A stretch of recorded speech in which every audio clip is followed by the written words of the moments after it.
اپنی قوتوں کو ہم اور بہتر بنانے کی کوشش کریں.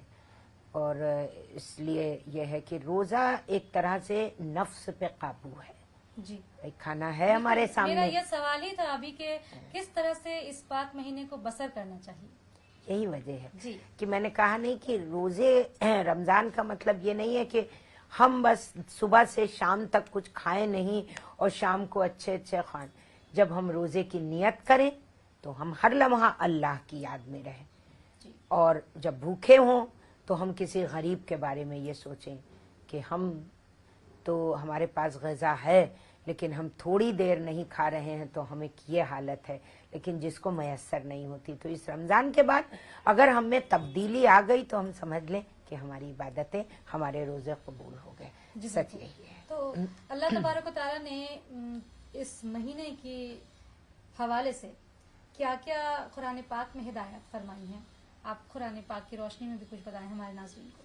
اس مہینے کی روشنی سے اللہ تعالیٰ نے، دیکھیے سب سے پہلے تو سورہ بقرہ میں ہی اس نے کہہ دیا ہے. جی بھائی میں نے کہا نا کہ لعلکم تتقون کما کتب علیکم الصیام، کہ میں نے تمہیں رہنے اور شہر الرمضان لعلکم تتقون، کہ یہ رمضان جو ہے، یہ مہینہ جو ہے اس لیے ہے کہ تم تقوی اختیار کرو.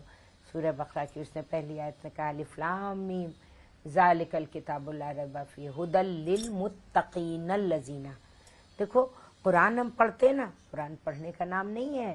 قرآن کو آپ ایک آیت پڑھیں لیکن اس ایک آیت میں بھی آپ کے ذہنوں میں یہ رہے کہ وہ اس خالق کا کلام ہے، یہ وہ کہہ رہا ہے. میں نے جو آیت پڑھی کہ الف لام میم ذالک الکتاب لا ریب فیہ ھدی للمتقین الذین، یہ قرآن پڑھنے سے تمہارا قرآن نہیں ہے. قرآن کس کے لیے؟ للمتقین الذین، متقیوں کے لیے ہے قرآن. پھر اس کے بعد یقیمون الصلاۃ، صلاۃ قائم کرو. یؤتون الزکاۃ، یہ مہینہ وہ ہے جس میں خدا بند عالم نے الحمد کے بعد پہلی صورت میں کہا یؤتون الزکاۃ، زکوٰۃ دو. تو دیکھیے، اور پھر اس کے بعد کہا ہے یقیمون الصلاۃ یؤتون الزکاۃ ھم ینفقون. ینفقون کیا ہوتا ہے؟